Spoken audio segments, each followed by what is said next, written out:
저는 좀 일찍 신앙생활을 시작한 셈입니다.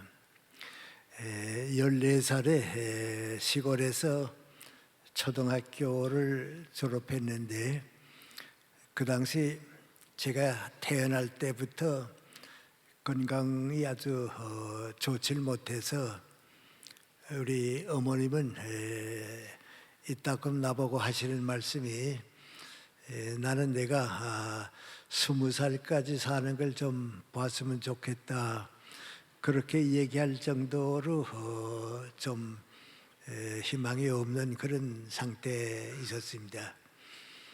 근데 초등학교를 졸업하고 건강도 좋지 못하고 또 몹시 가난하게 살았기 때문에 나도 중학교에 좀 가봤으면 좋겠다, 그런 생각도 있고, 다른 사람들 같이 좀 오래 살았으면 좋겠다, 그런 생각도 가지고 있었습니다. 내가 14살 나는 정월 초하룻 날 밤에 우리 어머님이 꿈을 꾸셨는데요, 내가 이렇게 무릎을 꿇고 앉았다가 하늘로 쓱 올라가 버리고 마는 그런 꿈을 꾸셨습니다. 그래서 할머니한테 내가 우리 집안의 장손인데 아마 장손이가 금년에는 죽을 모양이라고 하늘로 올라가는 꿈을 꿨다고, 그래 우리 집안에서는 나한테 얘기는 안 하고 아마 금년에는 내가 죽지 않나, 그런 좀 어두운 그림자를 가지고 지났습니다. 그런데 저는 또 생각이 달라서 나는 어떻게 할 수 없지만은, 또 우리 부모님도 어떻게 할 수 없지만은, 교회는 어려서 다녔으니까요, 하나님께서는 나한테 도움을 주실 것이다, 하나님한테 한번 내가 기도를 드려야겠다, 그런 생각을 가졌습니다. 그래서 제가 철들면서 제일 먼저 하나님께 드린 기도는, 하나님 나한테 건강하게 해주셔서 중학교도 가고 다른 사람들 같이 어른이 될 때까지 살게 해주시면 제가 나를 위해서보다도 하나님의 일을 많이 도와드리고 하나님을 섬기는 일에 모든 노력을 바치고 싶습니다. 그런 기도로 제 인생이 시작됐습니다. 그런데 어떻게 어려움이 많이 있었는데, 우리 시골에서는, 우리 초등학교에서는 처음 제가 평양에서 중학생이 됐습니다. 그리고 기독교 학교고 선교사님이 이제 교장으로 계시고 그랬기 때문에 14살 나는 해 크리스마스 때입니다. 성탄절에 바로 나는 중학교에 다니고 그 옆에는 성실전문학교가 있었습니다. 기독교 학교입니다. 그 젊은 학교에 유명한 두 목사님이 오셔서 설교를 해 주셨습니다. 제가 중학생 때입니다만 그 설교가 듣고 싶어서 일주일 동안 저녁마다 가서 두 목사님의 설교를 들었는데요, 그때 비로소 깨달은 것이, 내가 믿는 하나님이 어떤 분이시다, 또 나와 더불어 함께 계신 예수님을 믿는다고 하는 것은 어떤 것이다, 그것을 깨닫게 됐습니다. 그러니까 그때부터는 그저 막연하게 교회에 다니는 것이 아니고 신앙은 이런 것이다, 신앙을 깨닫고 교회 생활도 시작하고 또 신앙생활을 시작을 했습니다. 근데 그것으로 이제 만족하고 있었는데, 내가 17살 때입니다. 17살 때 제 개인에게도 좀 많은 어려움을 느끼는 나이였는데, 도산 안창호 선생님께서 감옥에 계시다가 건강이 좋지 못하니까 건강 때문에 가출옥을 몇 달 동안 하시게 됐습니다. 그 안창호 선생님 고향이 우리 시골 고향하고 가까운 곳입니다. 근데 그 도산 선생님께서 우리 시골 교회에 오셨다가 아마 이 세상에서 마지막 강연은 하셨지만 설교는 아마 별로 하시지 않았던 분인데 설교를 하시고 그 다음에 이제 다시 감옥에 수감됐다가 몇 달 후에 세상을 떠났습니다. 그 나는 17살 났을 때에 그 도산 선생님께서 우리 교회에 오셔서 하시는 설교를 들었습니다. 듣고서 많이 놀랐습니다. 나는 교회에서 열심히 교회 다니고 공부하고 그러면 되는 줄 알았는데 도산 선생님 설교를 듣고 나니까 신앙은 그보다 더 높은 데 있고 더 큰 책임을 감당하는 것이 신앙이로구나, 그걸 깨달았습니다. 도산 선생이 하신 말씀을 지금도 기억하고 있는데 여러분은 예수님의 사랑을 받았기 때문에 그 사랑을 많은 사람들에게 나누어 주십시오. 그리고 우리가 이웃을 사랑하는 것은 민족을 사랑하는 것이고 민족을 사랑하는 것은 하나님의 나라를 건설하는 것입니다. 그런 뜻에 대해서 설교를 하셨는데요.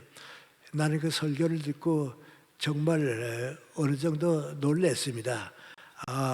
신앙이라고 하는 것은 교회 가서 열심히 기도하고 섬기고 복받고 그건 신앙이 아니고 하나님의 나라를 이 땅 위에 이루기 위해서 나 모든 것을 희생시키고 나를 주님의 일꾼으로 바치는 것, 나를 없이 하고 내 인생에 예수님과 더불어 민족과 국가를 사랑하는 것이 신앙이로구나. 그걸 깨닫고 나니까 신앙에 대한 내용이 완전히 좀 달라졌습니다. 그리고 몇 달 후에 도산 선생이 세상을 떠나셨다 하는 소식을 듣고 나니까요, 내가 그분과 같은 신앙생활을 해야겠다. 근데 그분은 정치를 했기 때문에 크리스찬인지 아닌지 잘 모르는 사람도 많이 있습니다. 그런데 내가 보기에는 정말 신앙인입니다. 그분이 저한테 그런 영향을 줬고요. 그 다음에 또 한 분은 북한에서 온 분들은 다 잘 아십니다마는 고당 조만식 장로입니다. 그분도 20이 가까워질 때까지 세상을 다 모르고 살다가 민족과 국가가 비운에 빠지는 걸 보고서 내가 이렇게 살아서는 안 되겠다. 내 인생을 민족과 국가를 위해서 바쳐야겠다. 그런데 갈 곳이 없습니다. 그래 20살이 다 돼서 철든 나이가 돼가지고 내가 다닌 숭실중학교 입학을 했습니다. 그리고 거기서 신앙생활을 시작하면서 신앙을 가지고 평생을 쭉 사셨는데 낸 중학교 선배이기 때문에도 그러고 그분이 하신 말씀도 많이 듣고 또 쓰신 글도 읽었습니다. 그때 두 번째 느낀 거예요. 민구안이 이제는 내가 신앙을 알겠다. 신앙은 교회 가서 복받고 편안히 사는 게 아니고 하나님께서 우리에게 맡겨주신 민족 국가를 위한 책임을 감당하는 것이 신앙이다. 그걸 깨달았습니다. 그러면서 이제 성경도 내가 다시 읽기 시작하고 내 신앙생활에 대한 뜻을 정리해 봐야겠다 하는 몇 해 동안을 보내게 됐습니다. 다른 말씀은 시간이 없고요. 고당 조만식 선생에 대한 이야기 한 가지만 제가 좀 소개해 드리겠습니다. 김일성이 북한에서 정권은 잡았지만은 누구도 김일성이 뭐라고 얘기했다 해서 믿고 따르는 사람들은 없었습니다. 공산당원을 제외하고는 고당 조만식 선생의 말씀은 누구나 다 따르고 그랬습니다. 그런데 조만식 선생님이 그렇게 많은 사람들의 신뢰를 받고 있으니까 김일성이 조만식을 제거했으면 좋겠는데 차마 죽일 수는 없고, 그러니까 평양 도심지에 고려 호텔이라고 있었습니다. 그 호텔에 가두어뒀습니다. 밖에 나오지 못하게 하고요, 면회를 일치 금지하고 말았습니다. 그러니까 보긴 좋아 보이지만은 호텔에서 감옥 생활을 하게 됐는데요, 한 달에 이제 한두 번씩 그 사모님만은 면회를 허락했습니다. 한 달에 두 번씩 면회를 허락하고 1시간씩 와서 만나보고 가고 이제 그랬습니다. 그 사모님이 이제 후에 서울에 오셨을 때 제가 여러 번 뵙고 그랬는데, 나한테 들려주신 말씀이 기억이 납니다. 한 달에 한 두 번쯤 1시간씩 면회를 가시곤 했는데, 한 번은 선생님께서 하시는 말씀이 요다음 면회가 마지막 면회가 될 테니까 여러 가지 다 마음의 준비를 갖추고 각오하고 한 번만 더 면회를 오라고 그랬습니다. 무슨 말씀을 그렇게 하십니까? 그랬더니 세상이 자꾸 변하는데 언제나 이런 때가 연장되는 게 아니라고, 우리도 각오를 해야 하니까 마음의 준비를 굳게 하라고. 그래 돌아오셨다가 이제 마지막 면회를 갔습니다. 갔더니 그날은 아주 근엄하시게 하시는 말씀이, 나는 내 인생을 여기서 끝낼 거라고, 사랑하는 동포들이 다 있는데 내가 여기를 떠날 수가 없어서 내 인생은 여기서 끝내겠는데, 사랑하는 아들들을 자유가 없는 이 땅에 둘 수는 없으니까 빨리 데리고 떠나서 38선을 넘어서 서울로 가라고. 많은 어려움이 있겠지만은 나를 대신해서 좀 많이 고생하더라도 다른 사람의 도움은 될 수 있으면 받지 말고 살아줬으면 고맙겠다고. 그리고 서랍에서 이걸 가지고 가라고 커다란 흰 봉투지를 꺼내줬습니다.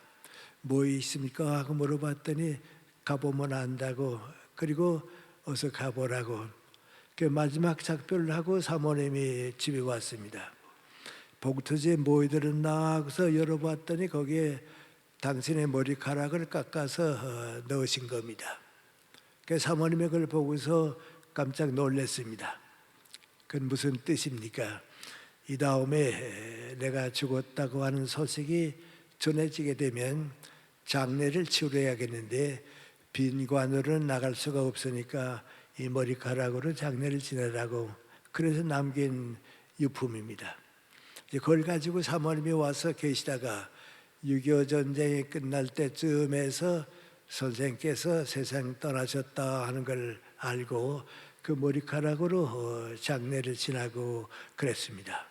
그런데 그 조만식 장로를 아는 사람들은 그분이 얼마나 진실한 신앙을 가진 분이었다 하는 건 항상 느끼고 살았고요. 그걸 아주 몸소 체험해 보여주신 분입니다. 그러니까 그분도 정치계에 있었기 때문에 뭐 나는 뭐 크리스찬이다, 예수 믿는다 그런 얘기는 하지 않습니다. 그러나 그 사는 것이 그렇습니다. 그래 예수님 말씀에 나더러 주여 주여 하는 자 되지 말고 하나님의 뜻대로 사는 사람이 하나님 나라에 적당하다고 그랬습니다. 그런데 바로 그분은 어디 가서 나더러 주여 주여 하는 사람은 아닙니다. 그래서 조용히 정치를 했지만요, 사실은 그 전부가 하나님의 뜻대로 사신 분들입니다. 그런 분들을 보면서 제가 신앙을 좀 새롭게 생각하게 됐습니다. 근데 그때 느낀 것이 크게 두 가지입니다. 내가 두 분에게서 배움을 받아들이기 전에 하고 두 분을 배우고 난 다음에 내가 신앙생활에 어떤 변화가 왔는가 하는 생각을 했는데요, 그 당시까지는 내가 교회 다닐 때 신앙이란 무엇인가 그렇게 물어보면 교리를 믿고 따르는 것이 신앙이라고 생각했습니다. 그러니까 천주교는 교리가 더 많이 있고요, 우리 장로교도 교리가 있고 감리교도 교리가 있고 다 교리를 믿고 따르는 것이 신앙인 줄 알았습니다. 그래서 우리 신앙이 병들기 시작했습니다. 어떤 때는 기독교하고 완전히 어긋나는, 합치되지 않는 것도 교리로 받아들이면 잘못된 신앙으로 갔습니다. 제일 유명했던 것이 통일교입니다. 그것도 잘못된 겁니다. 신앙촌 운동이라고 하는 것도 올바른 것이 아닙니다. 미안합니다만 지금도 그 비슷한 게 많이 있습니다. 여호와의 증인도 우리가 생각해 봐야 할 문제입니다. 또 요새 우리 많이 얘기되고 있는 새로운 무슨 종교단, 신앙단체들이 자꾸 생기는데요, 그건 교리를 따라가다 보니까요 예수님의 말씀과는 점점 멀어졌습니다. 그래서 신앙이 올바른 신앙이 되지를 못했습니다. 예수님 당시의 교리는 누가 가지고 있었습니까? 예수님 당시의 교리는 계명과 율법입니다. 그러니까 바리새파 사람들이 교리를 믿었고요, 서기관들이 따라갔고요, 제사장들이 따라갔습니다. 예수님은 어떠했습니까? 그거 다 버리라고 그랬습니다. 그것이 신앙은 아니라고 말이죠. 그럼 예수님의 말씀은 교리가 아니고 뭡니까? 우리는 교회에서 예수님의 말씀의 교리가 신앙인 줄 알았는데, 아까 도산 선생이나 고당 선생 같은 분은 예수님의 말씀을 인생의 진리로 받아들인 겁니다. 이건 우리가 신앙생활에서 대단히 소중한 겁니다. 예수님의 말씀을 내 인생의 진리로 받아들이게 되면 그거 가지고 인생을 다 살다가 세상 떠날 때까지 말씀을 떠날 수가 없습니다. 그걸 교리로 받아들이게 되면요, 교파에 달라서 달라지고 그러니까 우리 요새 교단 싸움을 얼마나 많이 합니까? 여러분 지금 우리 바깥 사회에서 걱정할 정도로 교단 싸움을 하고 있는데 그건 교리를 믿기 때문에 그렇습니다. 근데 세상 사람들이 또 그거 모르는 게 아닙니다. 나는 이제 대학에 있었으니까 젊은 사람들이 또 와서 나한테 물어봅니다. 제일 많이 물어보는 것 가운데 하나가, 왜 스님의 쓴 책은 베스트셀러가 있는데 신부님이나 목사님의 쓴 책은 베스트셀러가 없습니까? 그런 질문을 합니다. 이번에 법정 스님이 돌아가시고 10주년이 됐다 해서 그분들의 책을 온 국민들이, 젊은 사람들이 읽었습니다. 근데 스님의 책은 베스트셀러가 돼서 국민이 다 읽는데 신부님이나 목사님이 쓴 책은 베스트셀러가 없습니다. 그게 왜 그렇습니까? 젊은이들이 묻습니다. 그 나는 뭐라고 대답합니까?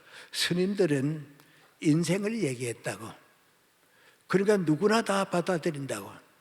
우리가 다 같은 인생을 살고 있으니까요, 누구나 다 받아들인다고. 그런데 신부님이나 목사님은 인생에 대한 얘기는 쓰지 않고 교리에 대한 얘기만 자꾸 쓰니까 교회 안 사람들은 이겼습니다. 교회 바깥 사람들은 우리하고 상관없다고 생각합니다. 그러니까 베스트셀러가 없는 겁니다. 그걸 다시 말하면 뭐인고하니, 불교는 사회하고 거리가 없는데 기독교는 사회하고 벽을 쌓고 사니까 안팎이 다르다고 그 얘기입니다.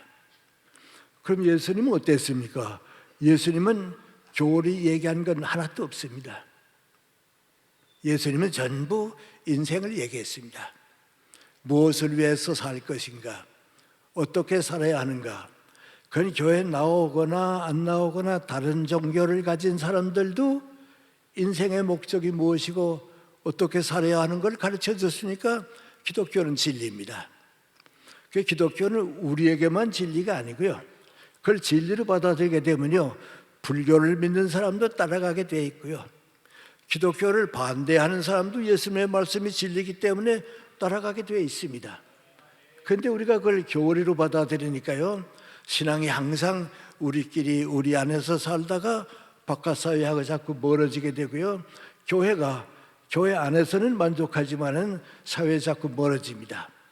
그래서 그 두 분을 이렇게 쭉 보고 나는 동안에 내가 생각하는 게 민구하니, 나는 예수님의 말씀을 진리로 받아들여야겠다. 인생의 목적이 무엇이고 어떻게 살고 역사가 어떻게 움직이는데 하나님의 뜻이 어떻게 작용하시는가, 그 진리로 받아들여야 합니다. 전 여러분이 지금까지 우리 교회에서 쭉 살아왔지만은 예수님의 말씀을 진리로 받아들이는 단계까지 올라가야 되는 겁니다. 그 다음에 두 번째, 이제 그 두 분에게서 내가 배운 신앙이 있습니다. 그건 뭡니까? 우리는 교회 안에서 교회와 더불어 자랐기 때문에 모든 신앙생활은 교회 속에 있었습니다. 교회와 함께 있었습니다. 근데 내가 그 두 분을 만나고 나서 성경을 잡고 나 혼자 읽어보니까요, 이상하다. 예수님은 이 세상에 사시는 동안에 한 번도 교회 걱정 안 하셨습니다. 예수님 성경 말씀 읽어보면 교회 걱정하신 거 없죠. 근데 우리는 전부 교회를 시작해서 교회로 끝납니다. 우리 교회, 내 교회, 장로교회, 감리교회 전부 교회로 사는데 이상하게도 예수님은 교회 말씀 하나도 안 하셨습니다. 그럼 예수님은 무엇을 말씀하셨는가? 하나님의 나라를 말씀했습니다. 어디 가든지 하나님의 말씀, 하나님의 나라, 하나님의 나라, 하나님의 나라입니다. 그러니까 예수님은 하나님의 나라를 우리에게 가르치셨고, 우리는 교회 안에서 교리를 가지고 사니까요, 신앙을 가진 것 같지만은 예수님께서 보실 때는 나하고 다르십니다. 그러니까 예수님께서 우리에게 하신 말씀인 거 아니, 너희는 모든 것을 하나님의 나라를 위해서 살아라 말이죠. 그렇습니다. 그 다음에 제가 느낀 거 민구하니, 교회가 목적이 아니고, 교회를 시작해서 교회로 끝나는 신앙이 아니고, 우리 교회에서 많은 일꾼을, 진리를 깨닫는 사람이 교회를 통해서 밖에 나와서 하나님의 나라를 위해서 노력하는 거구나. 하나님 나라를 건설하기 위해서 예수님의 말씀이 있는 거구나. 교회 위에서 있는 것이 아니로구나. 그걸 깨달았습니다. 그러니까 고당 선생이 그 목숨을 바쳐서 민족을 위해서 사시는 것 보세요. 도산생이 마지막 세상 떠날 때까지 예수님의 사랑이 우리 교회 가운데 머무시기를 원하는 거 아닙니까? 뭐 저 같은 사람도 매일 기도드릴 때 무슨 기도드립니다. 하나님, 북한에 있는 우리 사랑하는 동포들이 빨리 구원받게 해달라고, 자유를 느끼고 인간애를 느끼고 사랑에 있는 사회에 살게 해달라고 그 기도드릴 수밖에 없습니다. 우리 많은 동포들이 저렇게 북한에서 고생하고 있는데 우리가 나가서 배부르고 편안하고 우리 교회만 커지면 됐다고 하는 건 그건 예수님께서 원하시는 건 아닙니다. 우리 북한에 대한 얘기를 할 필요가 뭐 별로 없을 것 같습니다만은 전 세계가 뭐 원하고 있는지 아십니까? 유엔도 그렇고 미국도 그렇고 전 세계가 특별히 기독교 국가들이 원하는 게 민구 아님 북한 동포들에게 하나님의 은총이 임하기를 원하는 겁니다. 하나님의 은총이 임한다고 하는 건 자유가 있고 인간애가 있는 사회가 되기를 원하는 겁니다. 그러기 위해서는 북한 정권이 바뀌든지 북한 정권이 없어져야 되는 겁니다. 그게 지금 전 세계가 원하고 있는 겁니다. 그것이 하나님의 뜻입니다. 하나님의 나라는 북한에 이루어지지 않으면 북한만 빼놓고 다른 기독교 국가만 이루어지는 건 아닙니다. 그래서 우리가 하나님의 나라를 위해서 신앙인이 된다고 하는 생각을 가지는 것, 그것이 신앙의 목적입니다. 내가 오래전에 몇십 년 됐습니다. 미국의 한 목사님이 쓴 글을 읽었습니다. 그 얘기는 아주 간단합니다. 미국 볼티모어에 사는 한 목사님이 계셨는데요, 멀리 여행을 갔습니다. 캘리포니아 지방에 여행을 끝내고 돌아옵니다. 비행기 안에서 돌아오고 있는데 비행기 안에서 광고가 나옵니다. 지금 워싱턴 DC를 지나가고 있는데 내려다볼 분들은 내려다보라고 말이죠. 그 목사님이 이렇게 내려다보니까요, 거기에 국회의사당도 보이고요, 백악관 대통령이 있는 그 집도 보이고요, 국방성 펜타곤도 보이고요, 뭐 워싱턴 모니멘트 탑도 보이고 다 보입니다. 쭉 보는 동안에 비행기가 지나갔습니다. 그 바로 옆에 맞달린 것이 볼티모어 이 목사님의 고향입니다. 그 고향으로 비행기가 가면서 우리 볼티모어엔 무엇이 보이나 보자 어떻게 내리다 보니까 보이는 게 별로 없습니다. 보이는 거 이제 존스 홉킨스 대학이 있고요, 그 유명한 대학병원이 있고 백화점도 하나 보이고요. 우리 예배당에 보이는가 보니까 안 보입니다. 그래서 우리 교회는 작으니까 안 보이는구나. 그리고 비행장에 내렸습니다. 그 목사님이 교회에 들어와서 기도를 드립니다. 하나님, 내가 오늘까지는 큰 교회, 많은 교인이 모이는 교회, 모범적인 교회를 만들려고 노력했습니다. 그런데 오늘 하나님께서 저에게 주신 교훈은 그것이 아니고, 교인이 많든지 적든지 오히려 큰 교회가 되면 내가 교회를 위해서 마음 쓰느라고 하나님의 나라를 생각 못할 뻔했습니다. 큰 교회가 아니고 내가 감당할 수 있는 적당한 교회를 주시면 우리 교인들이 주님의 말씀을 깨닫고 진리를 깨닫고 밖에 나가서 국회의원이 되고 백악관에 가서 일하고 사회에 맡겨놓은 교육을 책임맡고 다 사회에 나가서 그 사람들이 우리 교회에서 배운 진리를 가지고 하나님의 나라를 만들어서 아메리카를 바꾸어 주는 것, 그것이 하나님의 뜻인 줄 알았습니다.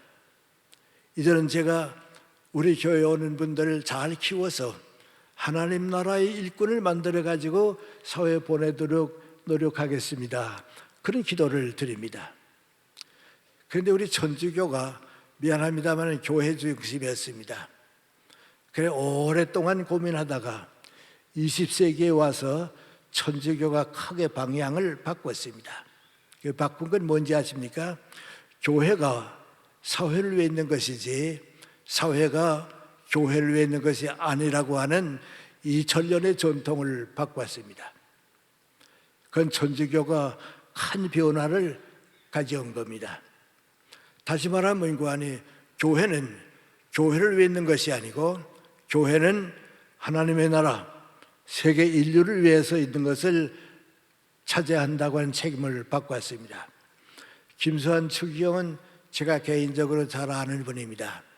그분이 많은 사람들의 존경을 받고 있습니다. 좀 미안한 말씀입니다만 나이가 있어서 연세대학교는 개신교 학교입니다. 한 15년쯤 지났을 것 같습니다. 우리 교목실장 목사님이 나보고 물어봤습니다. 선생님, 우리 연세대학교 들어오는 학생 가운데 28%가 크리스찬이 들어옵니다. 나머지는 다 이제 교회 밖의 학생들입니다. 근데 28%가 들어와서 4년 동안 연세대학교를 다니는 동안에 크리스찬이 4%가 올라갑니다. 28%에서 32%까지 4%가 올라가는데 좀 더 올라갔으면 좋겠는데 잘 안 됩니다. 그래요. 그래서 내가 그것도 고맙게 생각해야 한다고, 우리 대학은 학문이 먼저고 또 신앙운동은 학생들이 선택하는 거니까 4%만 해도 고마운 일 아니냐고 그랬습니다. 그때 우리 교목실장이 나보고 할 말이 뭔지 아세요? 4%가 크리스찬이 되긴 되는데 그 절반이 천주교로 간다고 그래요. 우리 연세대학교는 장로교 감리가 다 기독교 개신교 학교인데 우리 연세대학교 키워준 크리스찬의 절반이 천주교로 간다고 말이죠. 그래서 나보고 왜 그렇게 했느냐 하고 물어보는 거예요. 내가 그랬습니다.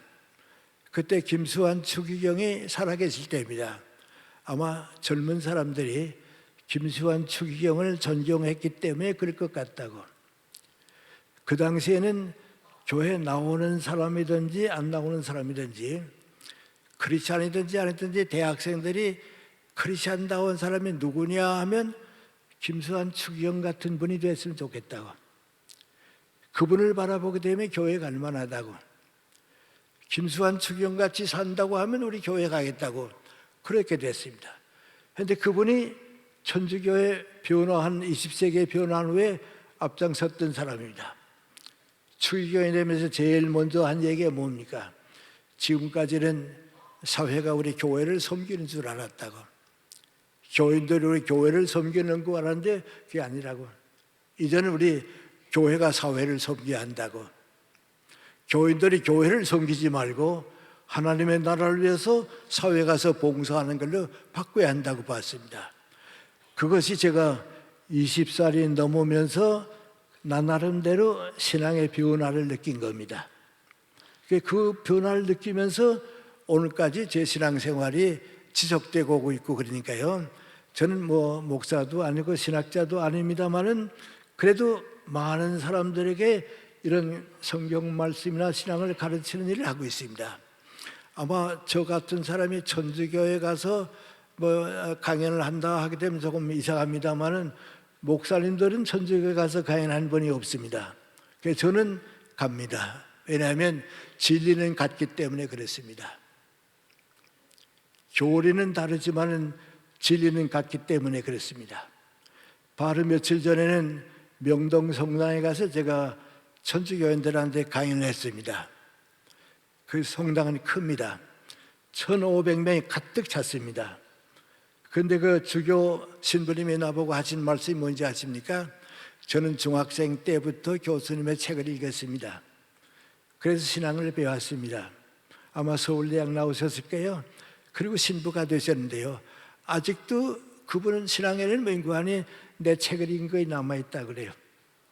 그분은 천주교의 아주 지도자입니다. 그렇지만 진리의 말씀은 나하고 같습니다. 그래서 우리가 진리를 깨닫고 하나님의 나라를 위해서 내 인생을 바치는 것, 그것이 크리스찬이다. 그런 생각을 해봐야 하겠습니다. 이제 그런 생각을 하게 되면 우리 신앙생활에 무슨 변화가 와야 합니다.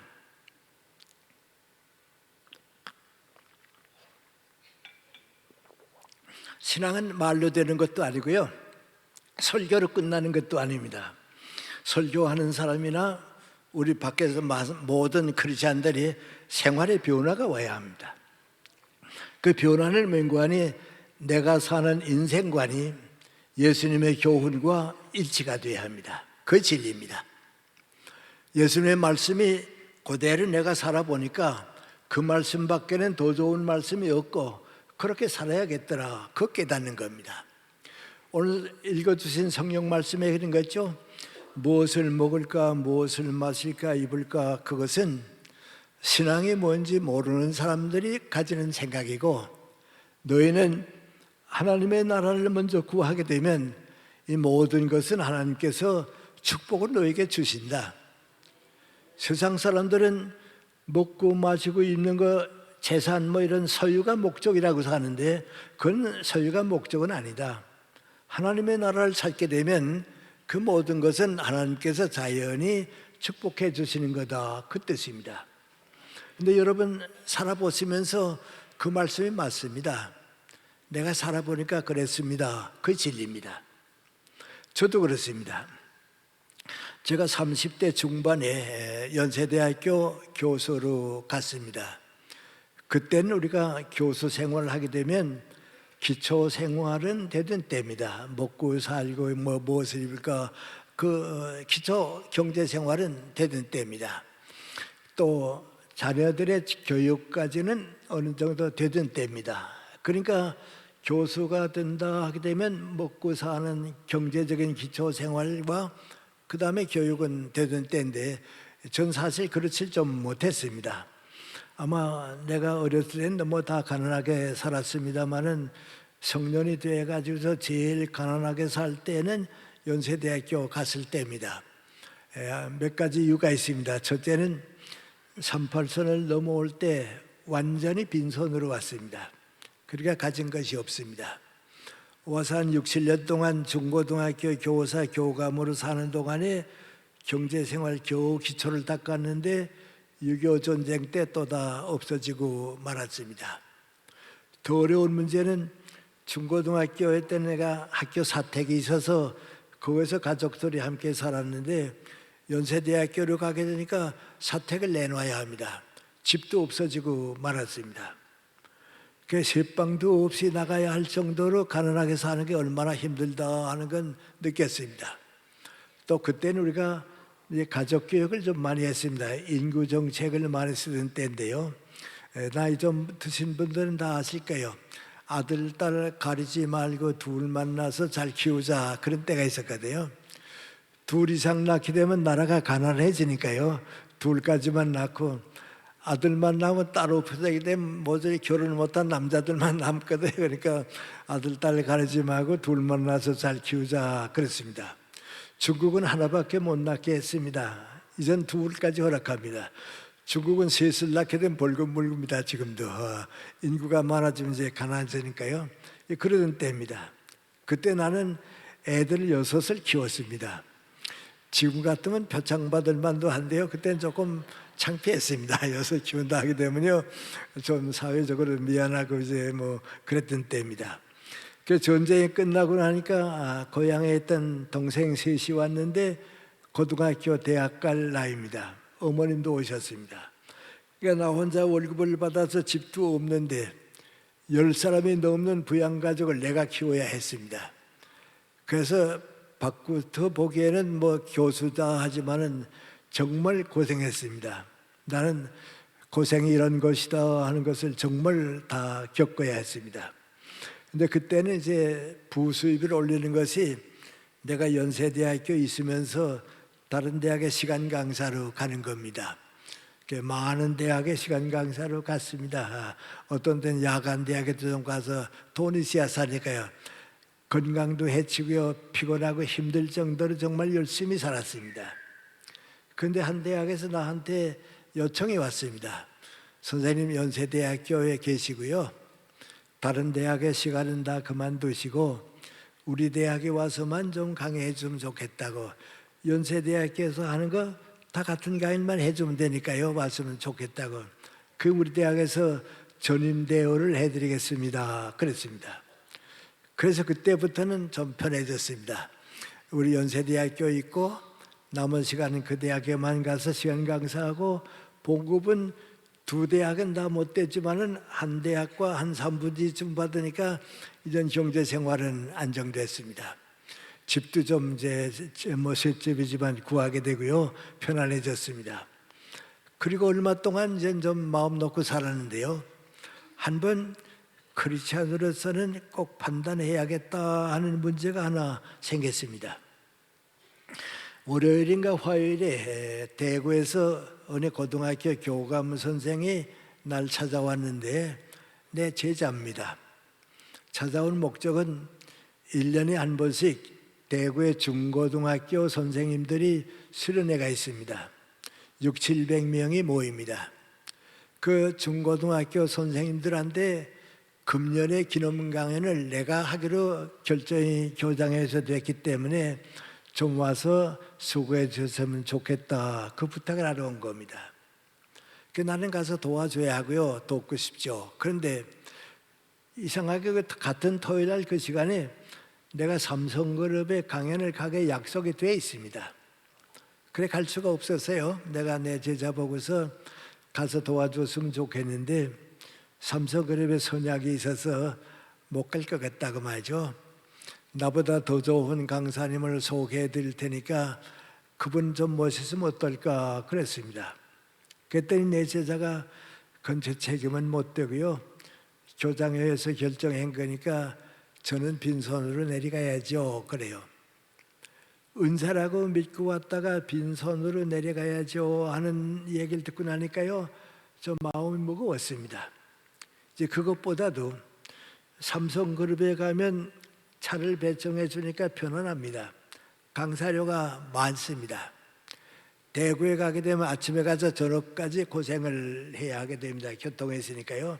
강사료는 여기 가는 것보다 반이 잘 안 됩니다.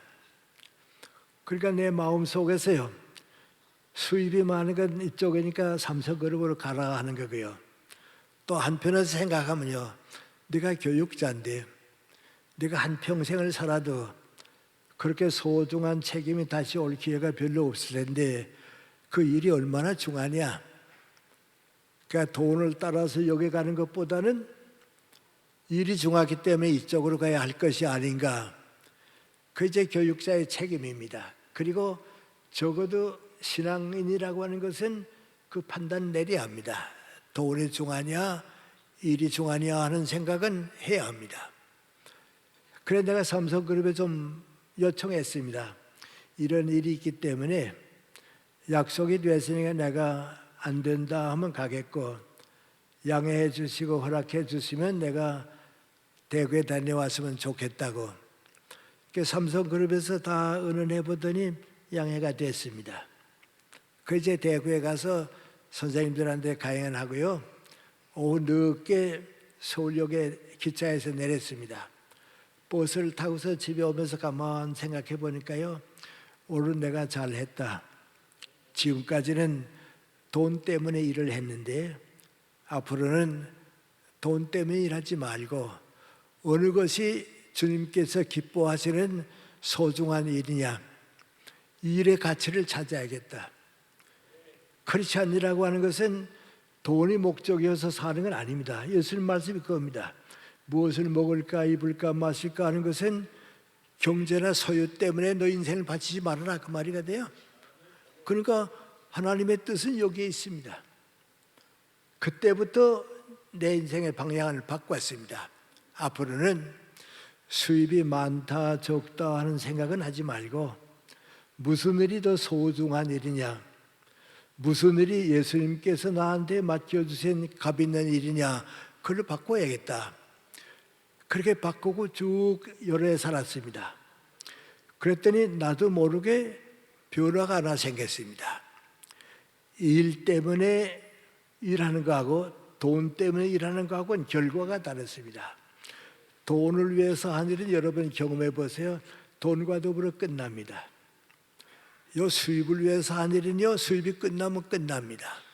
그런데 이 일을 위해서 일하니까요, 일이 또 다른 일을 만들고 그 일이 더 소중한 일을 만들어줍니다.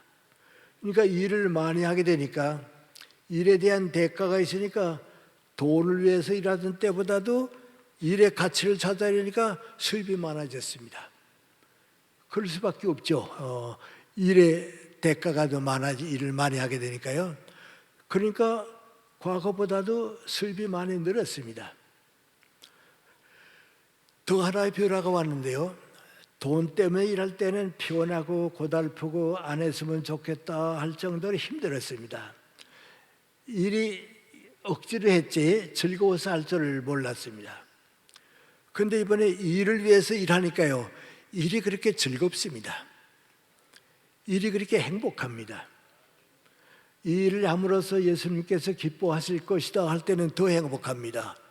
그러니까 일의 행복은 여기서 왔습니다.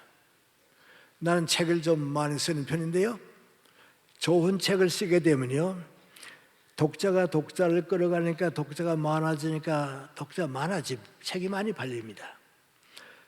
내용이 신통치 않으면요, 그 한 번 팔리고서는 끝나버리고 맙니다. 그래서 돈을 위해서 일할 때는 그걸로 끝나고 마는데 일을 찾아서 일을 하니까요, 행복하고요, 사는 보람이 있고요, 일이 피곤하지 않습니다. 암만만이라도 피곤하지 않습니다. 그래서 이것이 주님의 뜻이라고나 마셔. 세상 사람들은 무엇을 먹을까 입을까 마실까 그거 위해 살아도 우리 크리스천은 그 걱정하지 말고 예수님께서 맡겨주신 일을 하는 것이 더 큰 행복이로구나, 그걸 느끼고 살았습니다. 그렇게 또 몇십 년을 사니까요, 70대 후반쯤 되고 80이 가까워졌습니다. 그때 또 다른 생각을 하게 됐습니다. 나는 그때까지는요, 100사람이 100가지 일을 하면 일의 목적이 100인 줄 알았습니다. 다 다른 일 하니까 일의 목적이 100인 줄 알았는데요, 나이 들고서 내가 인생을 쭉 보고 나니까요, 그건 아닙니다. 100사람이 100가지 일을 하는 것 같아도 일의 목적은 다 하나입니다. 똑같습니다. 그걸로 대체는 깨닫지 못합니다. 그러나 우리 크리스천은 그걸 깨달아야 합니다. 그 목적은 뭡니까? 내가 그 일을 함으로써, 맡겨주신 그 일을 함으로써 그 사람들이 좀 더 행복하고 인간답게 살고 하나님의 자녀답게 살기 위해서 일해주는 겁니다. 모든 일이 다 그렇습니다. 정치가는 정치를 통해서 많은 국민들이 행복해지기 위해서 하는 겁니다. 기업가는 기업을 통해서 가난한 사람들을 없애하고 절대 빈곤에서 깨어날 수 있도록 도와주기 위해서 하는 겁니다. 교육자는 교육을 통해서 많은 제자들이 행복해지고 또 그 제자들을 통해서 행복한 사회를 만들어주는 겁니다. 의사는 환자를 행복하게 치료해 주는 겁니다. 그러니까 100사람이 100가지 일을 하는 것 같아도 일의 목적은 똑같습니다. 사랑에 있는 봉사입니다. 그 일을 함으로써 더 많은 사람이 행복하게 인간답게 신앙적으로 말하면 하나님의 자녀답게 살 수 있도록 도와주는 겁니다. 그걸 깨달으면 못 깨달았습니까? 하나님의 나라는 그 책임을 맡는 거로구나.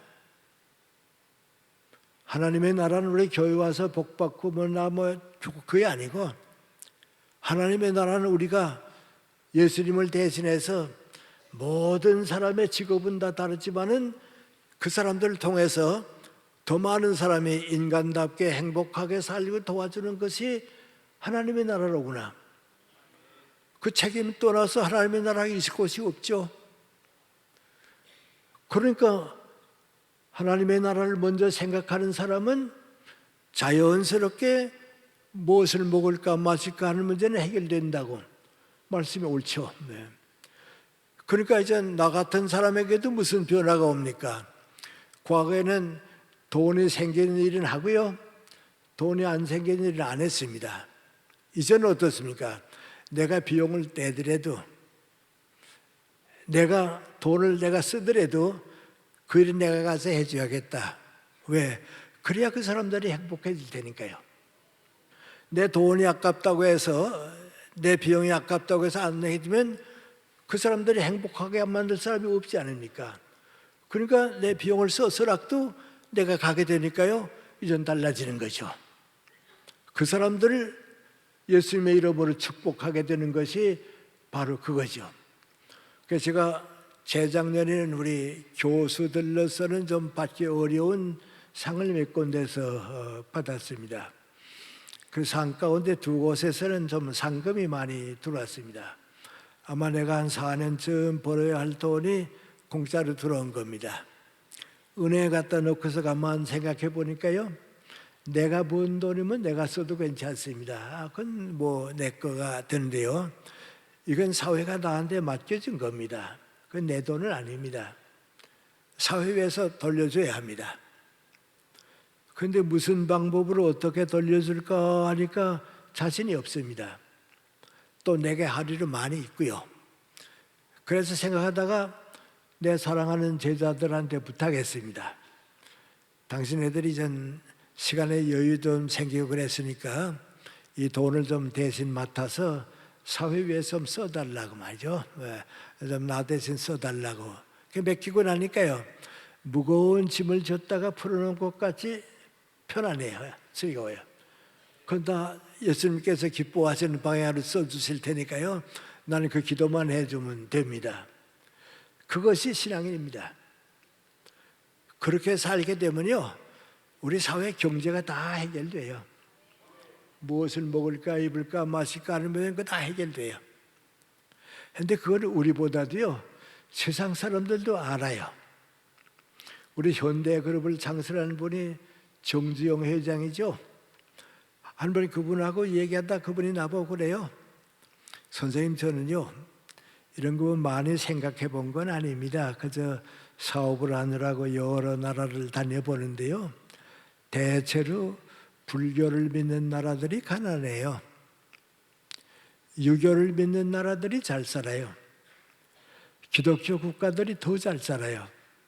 그 보니까 종교하고 경제하고도 무슨 관계가 있는 것 같다고 그래요. 난 그분의 그 얘기를 들으면서 그건 뭐 마땅히 그렇습니다. 불교는 경제적 가치를 배제합니다. 무엇을 먹을까, 무엇을 마실까, 입을까 그거에 노예되지 말고 무소유를 해라. 아무것도 가지지 않은 마음이 편안하다. 그러니까 경제가 발전할 수가 없습니다. 나도 우리나라에 불교를 잘 믿는 사람들이 기업가가 되는 걸 잘 보지 못했어요. 그건 정신적으로 풍부하게 살지 물질적인 세속적인 가치를 버리거든요. 그러니까 가난할 수밖에 없죠. 근데 가난해도 괜찮은 게 민국안에 불교 믿는 나라들이 다 남방지방 사람들입니다. 거기는 1년에 뭐 2번도 농사 짓고 3번도 농사 지니까요, 먹을 거 걱정이 없죠. 그러나 경제는 좀 가난합니다. 그런데 유교를 믿는 사람들은 더불어 삽니다. 더불어 도와주고 더불어 책임을 지니까 경제가 올라갑니다. 그런데 기독교 사회가 왜 더 잘 사는가? 기독교 정신은요, 모든 사람이 열심히 일하고 부지런히 노력해서 경제적 가치를 쌓아라, 생산해라 말이야. 그것은 내가 소유하기 위해서가 아니다. 내가 가지기 위해서가 아니고 가난한 사람과 필요로 하는 사람들한테 나누어 주는 사람이 있어야 할 거 아니냐. 그러니까 기독교인의 경제관은 민관이 열심히 일해서 경제적 가치를 쌓아가지고 사회에 주라 말이죠. 그러니까 그 나라들이 다 잘 살 수밖에 없죠. 제가 오래전에 62년 봄학기입니다. 하버드 대학에서 한 학기 머물렀습니다. 그 하버드 대학의 젊은 학생들을 위한 거죠. 학생들 위해서 이제 특강 시간을 가집니다. 거기에 라이널드 니버라고 하는 세계적인 신학자고 목사님이신 분이 그 특강을 맡았습니다. 그 학생들한테 하는 얘기를 내가 들었습니다.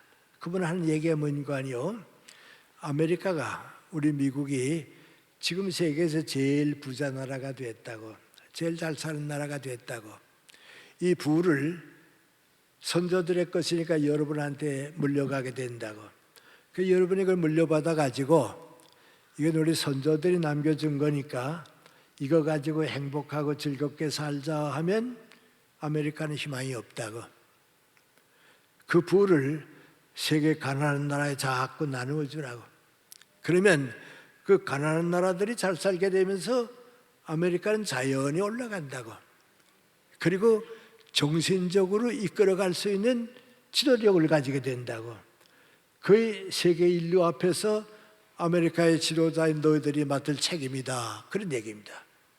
나는 그걸 들으면서요, 우리 한국에도 좀 우리 크리스찬 지도자들이 젊은 사람들에게 저런 인생의 희망, 민족 국가적인 희망을 좀 줬으면 좋겠다 말이죠. 그걸 누구 줄 사람은 없지만은 우리 기독교 지도자들이 좀 줬으면 좋겠다 그랬습니다. 그러니까 사회 경제도 다 그대로 되는 거 아니에요? 그럼 우리 개인의 생활이나 경제 생활이 소중하니까요. 또 사회 경제나 다 예수님 말씀 이상의 방법이 없습니다. 이제 그렇게 살아서 우리가 신앙적인 책임을 감당하는 거예요. 하나님의 나라를 위해서 우리가 노력을 바치는 겁니다. 정치도 그렇고 모든 게 다 그렇습니다. 그래서 우리가 하나님의 나라를 위한 우리 교회의 책임을 감당해야 합니다. 마지막으로 한 가지만 더 말씀을 드리죠.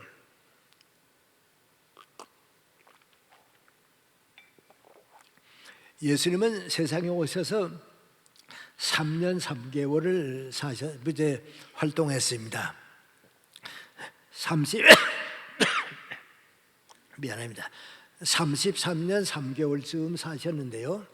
30년은 가정에서 다 보냈습니다. 그 이스라엘의 전통이기 때문에 목수일하고 아버지가 남겨준 책임 맡아서 동생들이 많으니까요. 같이 사느라고 이제 가다가 30이 되면서 이제 사생활, 가정생활을 끝내고 사회생활로 시작합니다. 그리고 남은 산 시간은 3년 3개월입니다.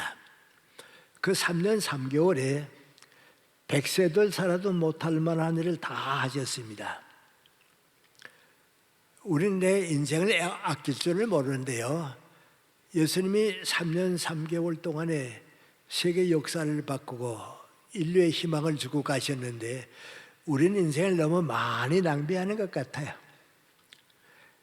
돈을 헤프게 쓰는 것도 잘못이라고 그러면서 시간을 낭비합니다.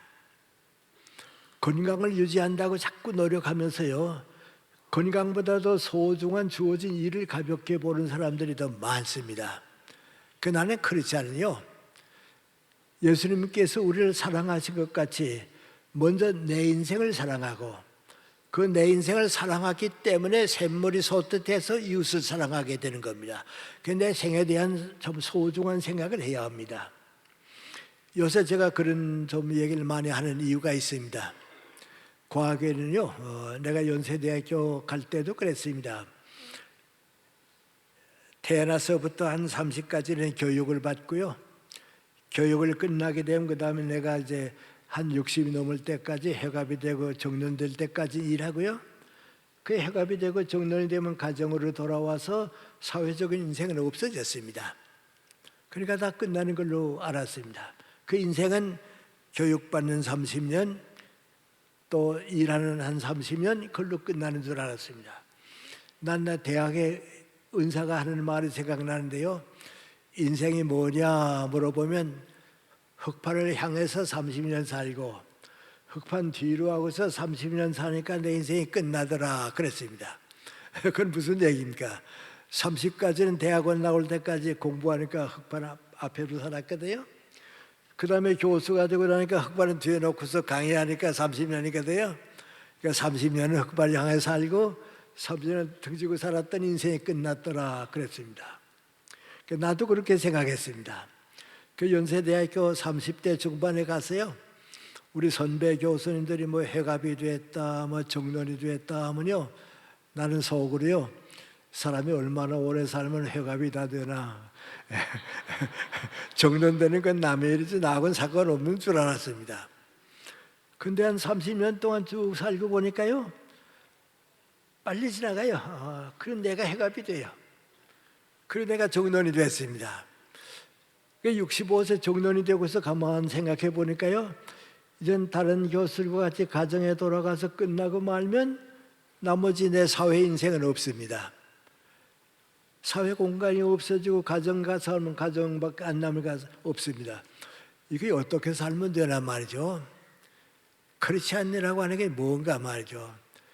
예수님은 3년 3개월 동안에 모든 일 다 끝내주셨는데 남은 인생을 내버리면 이건 안 되겠다 말이죠. 그래서 저는 좀 그래서 나 나름대로 신앙이 있으니까요, 내 부족한 신앙이 있으니까요, 그렇지 않느라고 하는 게 뭔가, 나에게 시간과 건강이 허락되는 동안 일하기 위한 게 그렇지 않은지, 남이 다 끝났다고 은퇴했다고 해서 나까지 은퇴하면 뭐 그렇지 않은 의미가 없지 않냐 말이죠.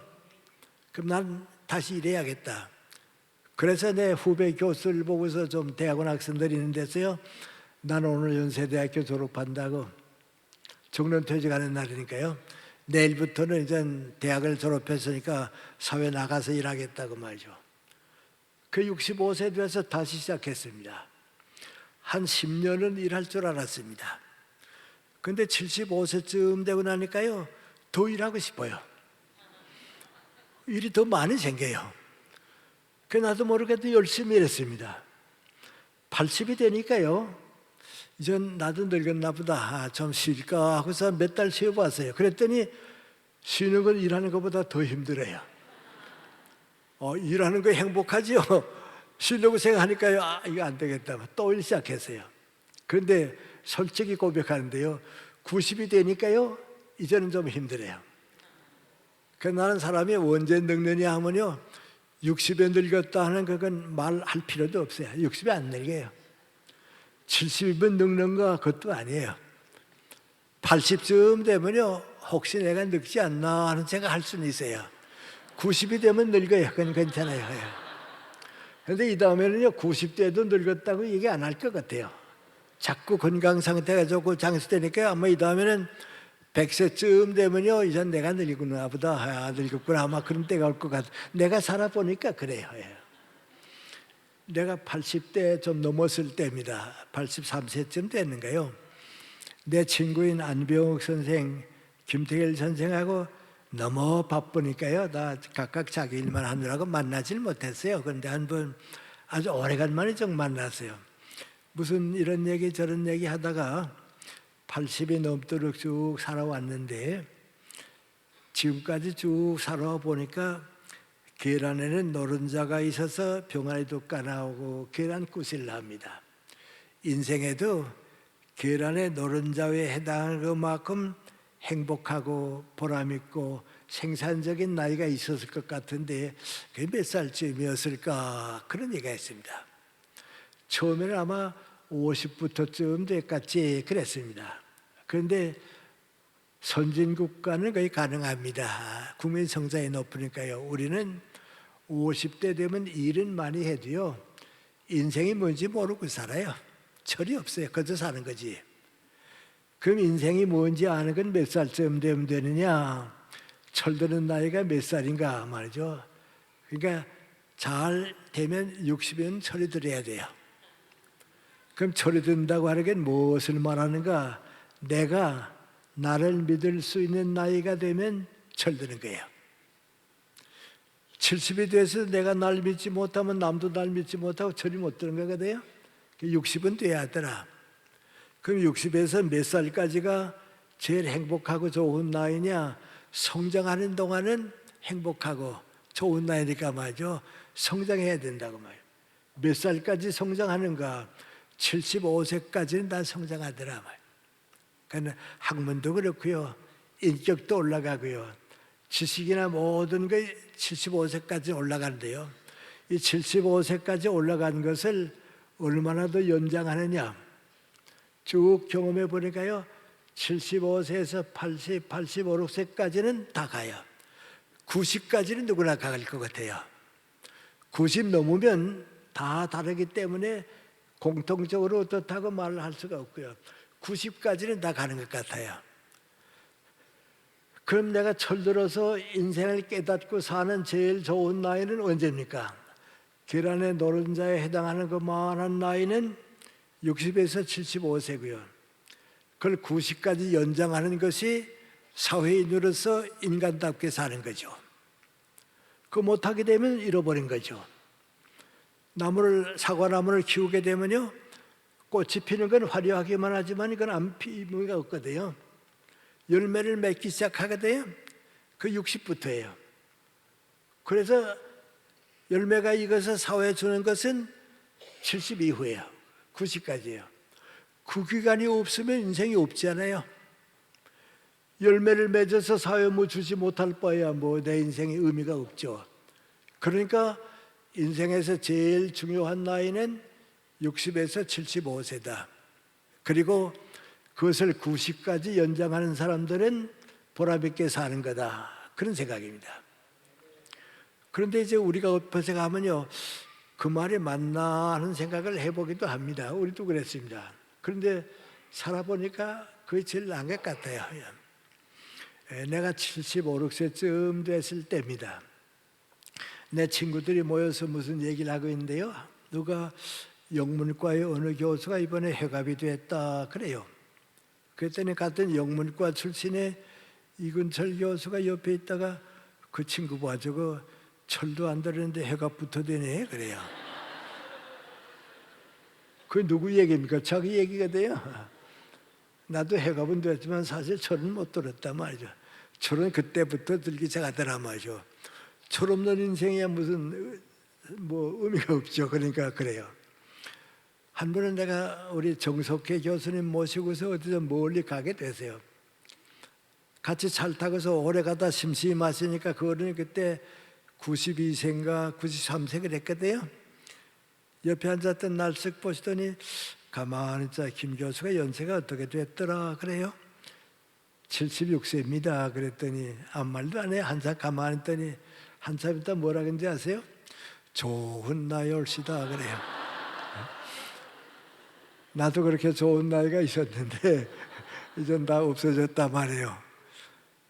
그때 생각해 보니까요, 저 90이 넘은 어른이 76세가 얼마나 부럽겠어요. 예. 얼마나 좋은 나이예요. 근데 우리는 그 나이가 얼마나 소중하다고 모르고 살거든요. 나는 그렇지 않요. 같은 시간 안에, 주어진 같은 세월 안에 더 많은 일을 해서 우리 사회에 더 많은 열매를 주는 것이 그렇지 않아요. 그 내가 3년 3개월밖에 안 사신 분인데 우리에게 주실 것을 다 주셨습니다. 그것이 크리스찬입니다. 그렇게 보면요, 크리스찬은 항상 새롭게 태어나는 거예요. 언제나 또 새롭게 태어나고 또 새롭게 태어나서 다른 사람보다도 건강하게 더 많은 일을 남기는 거예요. 근데 그것이 우리가 또 보여줄 수 있는 한 크리스찬의 모범인 것 같아요. 난 아까 내 친구들 얘기도 했는데요, 내 친구들이 90쯤 되니까 이젠 다 세상도 떠나고요, 또 살아계셔도 이렇게 활동을 못 하거든요. 그러니까 내가 이제 100까지 지금까지 이렇게 열심히 일하고 있으니까요, 다들 말은 안 하죠. 그렇지만 속으로 하는 말이 뭔지 아십니까? 김새 남만 해도 저거 교회 다녀서 복 받았는가 봐 그래요. 그러니까 저렇게 오래 건강하게 일하지 않나 하는데, 나는 그 얘기가 나 위해서 좋은 건 아니고요. 그게 사실이면 그 사람들이 역시 크리스찬은 우리하고 다르다 하는 걸 느끼는 거예요. 예. 크리스찬은 우리하고 좀 뭔가 다르다고 말이죠. 뭐 꼭 오래 사는 게 아니고요. 짧게 살아도요. 크리스찬은 뭔가 같은 기간 안에 더 많은 걸 사회에 줘야 하는 겁니다.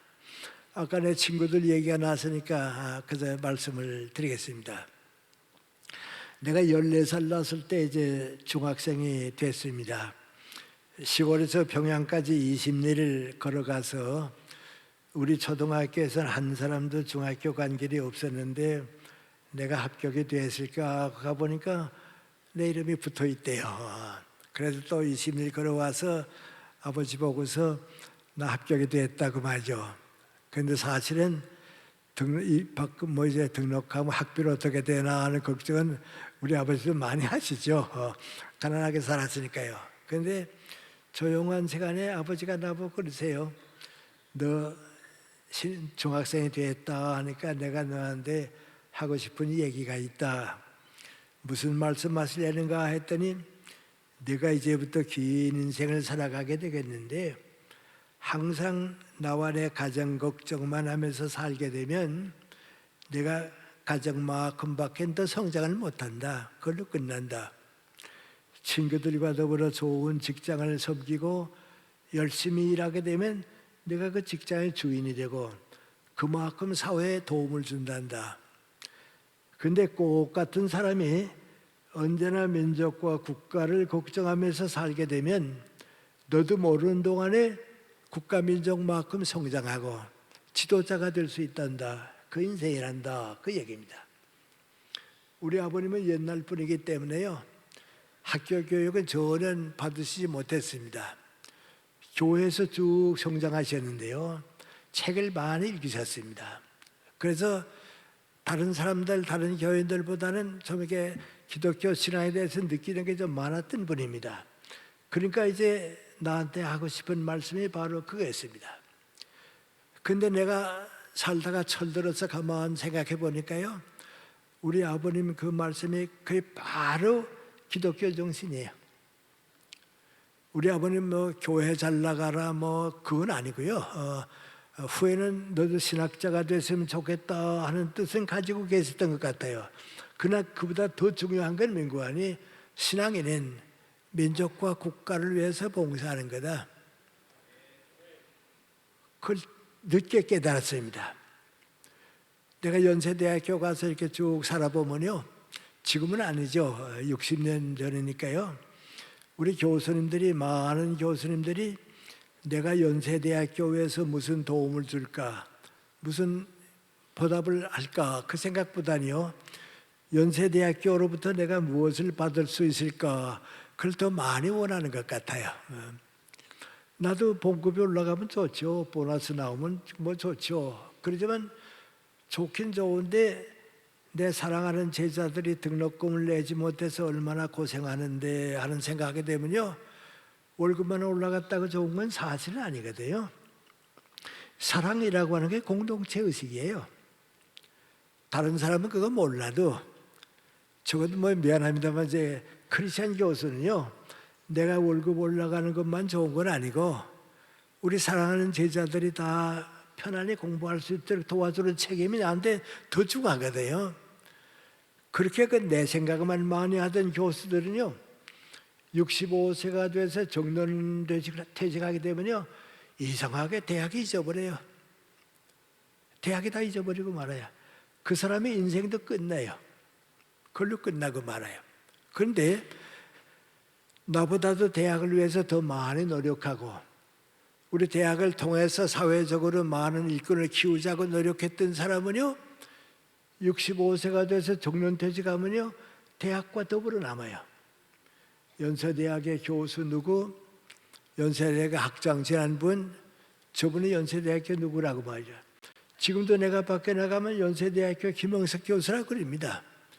그건 내가 대학과 더불어 살았던 하나의 보람이에요. 그러니까 대학과 더불어 남아요. 그런데 수는 적은데요. 항상 민족과 국가를 걱정하던 교수들이 있어요. 이 사람들은 뭐 대학과 뭐 그건 없고요. 학문과 민족 국가를 위해서 항상 걱정하던 교수들은요, 정년퇴직하고 난 다음에도요, 세상 떠날 때까지 일해요. 왜요? 내 관심이, 내 목적이 국가와 민족을 위해 있었거든요. 그러니까 그래요. 내 가까운 친구들이 여러 있었는데요, 그 가운데 아까 얘기한 안병욱 교수님, 김태길 교수님들이 그런 분이에요. 60될 때까지는요, 항상 학문에 대한 걱정이에요. 60이 넘으니까요, 뭐든지 민족 국가를 위한 생각으로 가득 차 있어요. 김태길 교수님이 90에 돌아가셨는데요, 돌아가시기 한 8개월 전에도 끝까지 일했어요. 그리고 당신의 사유재산까지 남겨서요, 문화사업에 다 남겨놓고 가고 말이죠. 안병욱 선생의 마지막 텔레비전에 나온 게 93세 때예요. 병중에 계실 때 방송하는 걸 보니까요, 그때도 나라 걱정이에요. 당신 얘기는 없고요. 방송하는 사람은 뭐 건강 어떠시냐니까 그건 묻지 않고요. 나라 걱정이에요. 우리 정치가들이 좀 더 정직했으면 좋겠다 그 말이죠. 정치가들은 좀 이렇게 나라 위해서 사심을 버렸으면 좋겠다고 말이죠. 그래요. 그러니까 그런 분들은 세상 떠날 때까지 다 이래요. 왜냐하면 마음이 거기에 가 있었으니까 그래요. 우리 셋이 다 동갑이고 뭐 50년 동안 친구로 같은 일 해왔습니다. 그 사회가 다 이제 알고 그런데요. 한번 안병욱 선생님이 나한테 전화를 걸었어요. 그러더니 다른 사람들은 다 우리가 자주 만나기도 하고 셋이서 50년 동안 우정을 가지고 살았으니까 즐겁게 이게 만나는 줄 아는데 생각해 보니까 1년 내내 지나가도 한 번도 못 만난 때가 거의 따로따로 일만 했는데 더 늦기 전에 우리 1년에 두세 번이라도 만나서 좀 차도 마시고 즐거운 시간도 좀 가져보면 어떨까 그래요. 나도 마찬가지라고 네 김태길 씨한테 전화 걸게요. 전화를 걸었어요. 안 생각도 그렇고 내 생각도 그런데 우리 바쁘더라도 1년에 두세 번을 만나서 그날은 좀 우리 50년 우정이 더 흩어지지 않게 좀 즐거운 시간 가지면 좋겠어요. 그랬습니다. 그랬더니 난 그러자고 그럴 줄 알았어요. 전화 받고 한참 있더니 그 어떻게 한 가지만 생각하고 또 다른 생각은 못한다 그래요? 또 다른 생각이 뭔데요? 그랬더니 얘기하려고 하면 10년 전에 얘기하든지 하지 이제 우리 다 갈 나이가 됐어. 갈 준비도 바빠지고 있는데 그래도 열심히 이렇게 맡은 일 하다가 다 마무리할 게 마무리하고 순서 따라서 가자. 내가 살아보니까 제일 힘든 때는 사랑하는 사람을 먼저 보내고 남는 사람이 힘들어. 가는 사람은 가니까 다 잊어버리는데 남는 사람이 힘들다고. 이제 우리 셋 가운데 하나하나 가다가 누가 남겠어? 마지막 남는 사람도 생각해 보았어. 그 마지막 남을 사람을 위해서라도 거기서 이렇게 일하다가 가자 그래요. 생각해 보니까 이거 옳을 것 같대요. 그래서 알겠다고 안 만나고 말았어요. 그리고 자기 일들 열심히 마무리하고 지나고 있었어요. 아마 김태일 선생님 먼저 가시려고 그랬는가 봐요. 90이 돼서 먼저 가시고요. 안병욱 선생님 또 병중에 계실 때예요. 한 번 나한테 전화를 걸었어요. 김 선생 바쁘지 않으면 우리 전화로라도 좀 과거에 못했던 얘기 좀 하자고 그래요. 그래서 뭐 그렇게 심각한 얘기가 있어요. 그랬더니 나 요새 이런 생각 저런 생각 좀 많이 해보는데요. 이건 내 예감이에요. 내 예감인데 암만 해도 김선생이 혼자 남을 것 같아서 그래 좀 얘기했으면 했다고 그래요. 우리 어머님이 나한테 유언하실 때 꼭 그랬어요. 그래 내가 제가 50년 동안 함께 살던 친구가 먼저 가려고 친구로서 나한테 유언을 하는구나 말이죠. 그 내가 뭐 얘기 안 해도 나도 알아. 내가 하고 싶은 얘기 다 꼭 같아. 뭐 같은 거죠. 혼자 남게 해서 미안해 그 얘기죠. 두 번째는 민구안이 혼자 남들에 너무 힘들어하진 마세요. 세 번째가 뭔고 하니 김새는 우리보다 정신력이 강하니까 내 두 친구는 내가 크리스찬이라는 걸 아니까요. 항상 이제 말은 안 해도 내가 자기네들보다 좀 정신력이 강한 걸로 알게 돼요. 김생 나보다 우리보다 정신력이 강하니까 우리가 남겨놓은 다 마무리해 줬으면 좋겠어. 아무래도 마무리해 줄 거야. 그 부탁이죠. 그리고 얼마 있다 이제 안종 선생님도 가세요. 안 선생님 병중에 계실 때예요. 내가 충청북도 영동에 강연을 가세요. 강연을 다 끝내고 옆에 좀 조용한 작은 방에서 앉아서 이렇게 눈 감고서 피곤하니까 쉬고 있는데요. 누가 이렇게 노크라대요. 들어오세요. 그랬더니 한 사람이 들어오는데 아마 지방유지겠죠. 70대 후반쯤 돼 보이는 사람이 들어오더니 선생님 피곤하실 텐데요. 제가 한 5분만 인사드리고 가겠습니다. 그래요. 앉으시라고 그랬습니다. 앉으면서 첫 얘기가 뭔고 하니 안병 선생님 건강은 어떠신가요? 그래요. 병중에 계셔서 밖에 잘 나오시지 못한다고 그랬더니 워낙 고령이시니까 그러시겠죠. 오늘 선생님 우리 고장에 오셔서요. 좋은 가연 해주시고 가연 다 듣고서 집으로 돌아가다가 생각을 해보니까 내가 오늘 선생님한테 고맙다는 인사를 못 드리게 되면 다시는 기회가 없을 것 같다. 그래서 감사하다는 인사드리고 싶어서 잠깐 왔습니다. 선생님 저희들 위해서 수고 너무 많이 해주셨고요. 그 가운데 한마디가 뭔고 하니 60년대, 70년대에는 우리가 정말 사는 게 힘들었습니다. 경제적으로 가난한 것만이 아니고 젊은 나이에 인생의 목표가 없었습니다. 방향이 없었습니다. 그때 두 분 선생님이 책도 써주시고 방송도 해주시고 강연도 해주시고 두 분 선생님 말씀을 가지고서 저희들이 그 어려운 시기를 넘겼습니다. 그 저는요, 그분 얘기입니다. 저는요, 하나님께서 우리가 너무 불쌍하니까 두 분 선생님을 보내주셨구나. 그런 감사한 마음을 가지고 쭉 살아왔습니다. 선생님 정말 고맙습니다. 수고 많이 하셨고요. 그리고 인사하고 가려고 하다가 마지막 얘기가 뭔고 하니 안병욱 선생님 뵙게 되면요 꼭 고맙다는 인사 좀 전해주세요. 그리고 갔습니다. 내가 안생한데 그 얘기할 기회가 없이 안생도 또 가시고요. 지금 나 혼자 남았습니다. 어디 가든지 다들 나한테 와서 안병욱 선생님 참 수고 많이 해주셨다고 고맙다고 김태일 선생님 참 고마운 분이었다고 다 내가 고맙다는 인사 받아요. 그래서 제가 요새 와서 생각하는데요. 크리스찬이라고 하는 게 뭔가 하고 생각해 보는데요. 내가 나를 위해서 한 일은 남는 게 없어요. 예수님 자신을 위해서 일했다고 하면 아무것도 남지 않아요. 내가 나를 위해서 한 일은 남는 게 없어요. 더불어 산 건 행복해요. 우리 크리스찬들이 직장에 갔을 때 내가 그 직장에 있음으로써 그분들이 행복해져야 돼요. 내가 그 직장에 있었기 때문에 그분들이 나를 싫어하거나 배제했으면 그건 크리스찬이 아니에요. 그러니까 더불어 사는 건 행복해요. 마태복음 5장, 6장, 7장에 교훈을 산상보험 쭉 읽어보면요. 더불어 사는 데 대한 교훈이에요. 원수 갚지 말아라, 남 욕하지 말아라, 화내지 말아라. 다 행복하게 서로 행복을 나눠주면서 살아라 말이죠. 일의 목적도 아까 제가 그랬죠. 많은 사람에게 행복을 주는 겁니다. 그런데 하나님의 나라를 위해서 민족과 국가를 위해서 걱정하고 사랑하는 마음을 가지고 있으면 그 마음이 남아요. 무슨 업적이 남는 건 이건 나도 잘못 생각해요. 마음이 남아요. 그 마음이 남아서 대한민국이 성장하고요. 이 성장하는 그 속에 우리를 통해서 하나님의 나라가 함께 성장하도록 되어 있고요. 그 목적을 위해서 개인의 생활과 직장 생활과 교회 생활이 이바지하고 진리를 깨닫고 도움을 줘야겠다.